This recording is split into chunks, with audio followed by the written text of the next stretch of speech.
हमारे बीच में आए हुए मेरे भाइयों और बहनों, पत्रकार, छायाकार, हमारे ब्यूरो चीफ और न्यूज़ पोर्टल से आए हुए सभी भाई और बहनों का यहाँ आने पर प्रेस कॉन्फ्रेंस में बहुत बहुत धन्यवाद और मैं स्वागत करता हूँ। आज का जो हमारा विषय है वो कोई राजनीतिक नहीं है, एक उसको हम सामाजिक मुद्दा कहेंगे, जो समाज से जुड़ा हुआ मुद्दा है। हमारे पास, हमारे आसपास चारों तरफ हमने देखा कि शहर को जो बसाया गया था वो चंडीगढ़ से भी अच्छा नक्शा इसका था, लेकिन पिछले 70 साल में शहर को इतना बर्बाद कर दिया गया, जबकि जन सुविधाएं देनी चाहिए थी लोगों को, झुग्गी बसा दी गई। झुग्गी वाले मेरे भाई मेरे बीच में हैं, जो मेरे पास अक्सर कई साल से आते जाते हैं।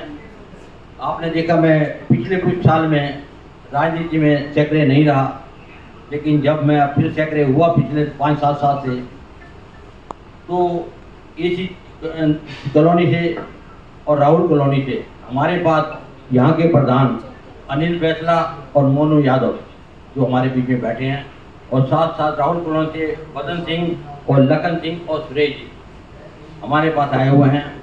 इन्होंने बार बार मुझे कहा कि भारतीय जनता पार्टी लोगों के लिए बहुत अच्छे अच्छे काम कर रही है, तो हमारा भी ऐसा काम कराओ कि हमारे बच्चे आने वाले टाइम में याद रखें, हमारी छुट्टियाँ जो हैं जहाँ हैं वहीं पर ही उनको रेगुलराइज कर दी जाए, जिससे कि हमारे बच्चों का जीवन स्तर ऊपर उठे। तो मैंने गवर्नमेंट से प्रार्थना कर रहा हूँ और मैंने बात भी की है ऊपर सरकार से, ये जहाँ हैं इनको वहीं का वहीं स्थायी कर दिया जाए, इनके पक्के मकान बने, इनकी सीवर लाइन हो, इनके साथ साथ बिजली की समस्या दूर हो, पानी ये कहाँ कहाँ से खरीद के लाते हैं, बड़े परेशान होते हैं, जो पानी भी इनको नहीं मिलता, सड़कें भी नहीं है, पार्क भी नहीं है, स्कूल भी नहीं है। लगभग 65,000 झुग्गियाँ हमारे फरीदाबाद के अंदर हैं। तो मैं मुख्यमंत्री नायब सिंह सैनी जी जन कल्याण के बहुत बड़े बड़े काम कर रहे हैं, आपने देखा। तो उस कड़ी में मैंने भी एक उन्हें चिट्ठी लिखी है, संस्थाओं को इन्होंने मुझे चिट्ठियां दी, मैंने आगे बढ़ा दी हैं। मैं यही चाह रहा हूं कि सरकार हमारी आने वाले टाइम में इनको भी इलेक्शन से पहले रेगुलराइज कर दे, जिनका इनके बच्चे जब झुग्गियों से निकलते हैं, गंदे पानी में से निकलते हैं, हमेशा मेरे तो आसपास एसी कॉलोनी भी है, सब झुग्गियाँ हैं, इनको जब मैं देखता हूँ कीचड़ में से निकलते हैं, तो ये कोई नार के जीवन में जी रहे हैं। इनका जीवन हमें ऊंचा उठाना चाहिए। और साथ साथ भारतीय जनता पार्टी जो है, अगर हम लोग और अच्छे काम कर रहे हैं तो उस कड़ी में ये भी एक काम जोड़ देना चाहिए, जिससे कि इनका जीवन उठ जाए। इस कड़ी में एक बार मैं और बात कहना चाहूँगा कि हमारे प्रधानमंत्री जी का मैं एहसानमंद हूँ कि उन्होंने देश में नहीं पूरे संसार में अपना सम्मान भारत का बढ़ाया है। बीजेपी का नाम बहुत ही अच्छे स्वर्ण अक्षरों में लिखा जाएगा और लोग उसको याद रखेंगे। आपका यहाँ पर आने पर बहुत बहुत धन्यवाद। आप केवल कॉलोनियों की बात कर रहे हैं या पूरे फरीदाबाद में जितनी झुग्गियां हैं उन सब की बात कर रहे हैं? देखो जी, मैं पहले फरीदाबाद से चालू करूँगा तो एक एग्जाम्पल बनेगा, तो पूरे हरियाणा में भी लागू हो जाएगा। कानून तो एक ही बनता है सबके लिए। दोनों कॉलोनियों में आबादी कितनी है, कितने घर बने होंगे दोनों कॉलोनियों में? हमारे पास में कम से कम भी 2,500-3 हज़ार जो है राहुल कॉलोनी में है, 7,000 हैं, और एसी कॉलोनी में जो है वो तो 14-15 हज़ार हैं, और नेहरू कॉलोनी में तो 20-25 हज़ार है। तो इन लोगों का जो है जीवन उठाना जरूरी है, जीवन स्तर। कपूर साहब, पिछले आप 70 साल से बात कर रहे हैं कांग्रेस सरकार की, लेकिन पिछले 10 साल से बीजेपी की सरकार है प्रदेश में, देश में भी। तो ऐसे है जी, बीजेपी सरकार रही, बीजेपी ने जो कार्य करना, डिमांड तो मैं आज कर रहा हूँ ना, इससे पहले कोई डिमांड करता ये लोग आते, मैं तो पावर में था ही ना, मैं तो अभी भी नहीं हूँ, मैं तो सेवा कर रहा हूँ शुरू से, आपको पता ही है। पहले क्यों डिमांड नहीं किया हैं? पहले क्यों नहीं करी डिमांड? 4-5 साल से आप सक्रिय राजनीति में हो, क्यों नहीं करी डिमांड? मेरे पास ना कोई पद था ना कुछ है, लेकिन अब मैं कुछ आश्वासन ऊपर से मिला है, अच्छा। तो उस आश्वासन के सहारे हम इनका जीवन ऊपर उठाने के मूड में आए हुए हैं और गवर्नमेंट से सिफारिश कर रहे हैं। कुछ उम्मीद की किरण दिखाई दे रही है? उम्मीद की किरण तो हमेशा दिखाई देती है और देनी भी चाहिए। कपूर साहब, ये मांगे किसी विधायक, मंत्री, सांसद के थ्रू भेजी गई हैं या डायरेक्ट आपने सीएम? मैंने सीधी भेजी है सीएम को। मैं भी यहाँ पे जन सेवक रहा हूँ और अब हूँ भी नहीं, तो मैं अगर बीजेपी में प्रधानमंत्री भी सेवक और मैं भी सेवक हूँ, तो मैंने अपनी सेवक होते हुए आगे चिट्ठियाँ भेज दी हैं। जी ऐसे जी मेरे साथी सब बैठे हैं ना, फरीदाबाद पूरे ही भटकल जाता है कि मैं चुनाव लड़ूं, क्योंकि मैं तो राजनीति में, सूरज जी को पता है, बड़ा पुराना हूँ, लेकिन मैं अपने शांत बैठा था, सेवा कर रहा था, पहले भी कर रहा, अभी भी कर रहा हूँ। लेकिन अब बार बार मेरे साथी बोलते हैं भाई बाहर निकलो और चुनाव लड़ो। अगर पार्टी इस लायक मुझे समझेगी, टिकट देगी तो मैं तैयार हूँ, नहीं देगी, जिसको देगी उसके लिए तैयार हूँ। कपूर साहब, इससे पहले भी आप इलेक्शन लड़ चुके हैं? हाँ जी, मैं 99 में हरियाणा विकास पार्टी से MP का इलेक्शन लड़ा हूँ, बंसीलाल जी की पार्टी से। कितने वोट आए थे सर? 37,024 वोट आई थी उस टाइम मेरी। कौन कौन सी पार्टियों में कपूर साहब आपका घूमे हैं? हम आपको पता है गौतम साहब आप तो पुराने ब्यूरो चीफ हैं। हम कांग्रेस में घूमे, हरियाणा विकास पार्टी में घूमे, SVP में घूमे और अब BJP में भी है। चौटाला पार्टी को छोड़ दिया था। चौटाला भी है, थोड़े टाइम रही थी, ऐसी बात नहीं है। लेकिन एक बात बता दूं गौतम साहब, हम कहीं रहे ईमानदार और सच्चाई से रहे। आप कोई भी हिम्मत है तो उंगली लगा के दिखाओ मेरे पे आज भी, ठोक के कहता हूँ, 1 पैसे का इल्जाम लगा के दिखाओ मेरे ऊपर आज, कोई बेनिफिट लिया वो दिखाओ। हमारा सवाल इतना था कि आप ऑलराउंडर हैं? हैं। ऑलराउंडर तो बड़े काम का होता है। हम ईमानदार, हमने जेब से खर्च करके राजनीति की है। हमने किससे पैसा ना लिया, ना इलेक्शन में लिया, ना रिश्वत ली, ना बेईमानी की। हम बंसीलाल जी के साथ थे, उनका सम्मान बढ़ाया, वो हमें बहुत प्यार करते थे और उन्होंने मेरे को फरीदाबाद का, आप सब भाई जानते हो, फरीदाबाद का चीफ मिनिस्टर बना रखा था उन्होंने मुझे। सर, चुनाव में पैसा लिया तो नहीं, दिया किस किस को है ये तो बताओ। देखो, मैंने कभी किसी को पैसा नहीं दिया। अगर मैंने फंक्शन किया तो अपने पैसे से किए, किसके लिए नहीं। पैसा किसी को एक पैसा नहीं दिया। कपूर साहब, एक शहर में चर्चा ये भी है कि जब बंसीलाल जी की सरकार थी तो उसमें कृष्णपाल गुर्जर जी को आपने प्रधानमंत्री बनवाया।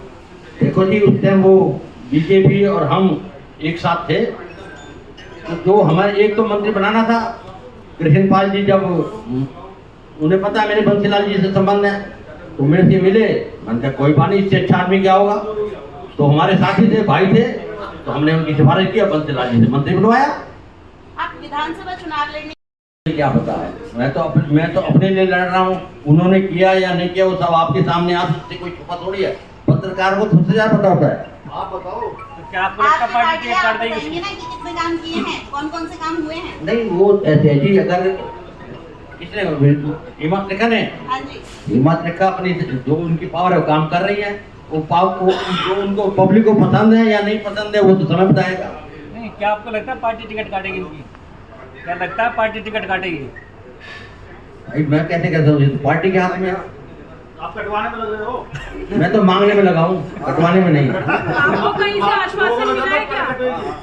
काटोगे फिर लोग मांगोगे फिर। भाई साहब, काटने का सिर्फ मेरा नहीं, जितने बीजेपी के यहाँ कार्यकर्ता काम कर रहे हैं, जिसमें काम कर रहे हैं, सब काम का मांगने का। सारे कटवाने में लग रहे हैं। ऐसे जी, वो काटने या कटवाने ये तो बात की बात है, पर पार्टी का सर्वे है, पार्टी की अपनी, क्योंकि गवर्नमेंट लानी है तो भाई जीतने वाला कैंडिडेट चाहिए। जो उन्हें अच्छा लगेगा जीतने वाला, वो उसी को टिकट देंगे, चाहे वो सीमा त्रिका हो, चाहे वो श्याम सुंदर कपूर हो या कोई हो। भी था और उसको बार बार हमने MLA में भी मदद की। अब जिसको टिकट मिलेगी उसकी करेंगे। दोबारा मैं तो बोल रहा हूँ, जिसको पार्टी देगी उसकी मदद करें, चाहे वो सीमा हो चाहे कोई हो। सेम गेम खेल रहे हैं। नहीं, गेम तो डिमांड है सर, जनता की ऐसे अभी तो सेफ ही खेलना पड़ेगा। ये तो बात की कहानी बात देखेंगे। को जिताने वाले बनाने वालों में भी आप। बिल्कुल, पार्षद बनाने वाला मैं हूँ, इसमें दो राय नहीं, खड़ा करने वाला मैं हूँ। आप अश्विनी से पूछ लो। लेकिन सीमा से पूछ लो। लेकिन जब सीमा तिरका को पार्षद बनाया तो आपका भाई क्यों आ गया पार्षद की मुझको क्यों नहीं देखा? भाई तो मैं 50 दफा मना किया, मत खड़ाओ मत खड़ाओ मत खड़ाओ, क्यों उस लायक ही नहीं था, साफ बोल रहा हूँ। और तो मेरी मदर ने कहा ना भाई नहीं मान रहा तो आशीर्वाद दे, मन के हार जाएगा पूरी तरह से। वो हारा, आशीर्वाद दिया ही नहीं। माँ के कहने पर दिया, क्या करो।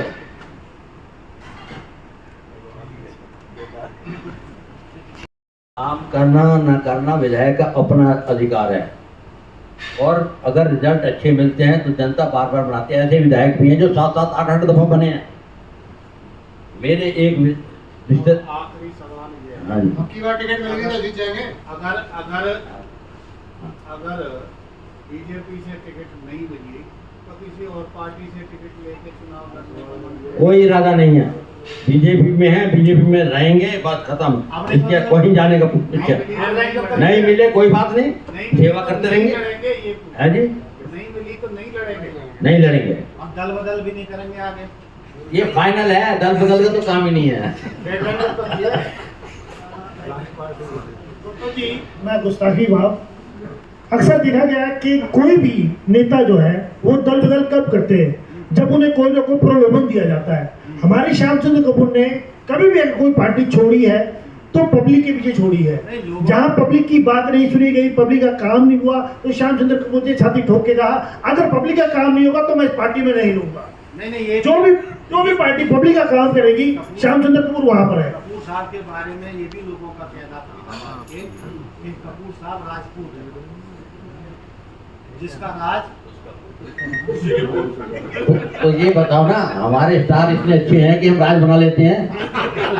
उसमें तो एक्सपर्ट हो। लेकिन राज वालों ने हमारी जो बंसीलाल जी को छोड़ के किसी ने कदर नहीं की अभी तक। बीजेपी में बदल गया। नहीं बीजेपी में तो अब आए हैं, सेवा करेंगे तो कुछ मिलेगा। पेड़ एक दिन में थोड़ी बड़ा हो जाता है। पौधा लगेगा, बीज डल, पौधा बड़ा होता है। नहीं बीज डल देगा, पौधा हमें आएगा। बीजेपी कदर कर रही है तभी हम टिके पड़े हैं।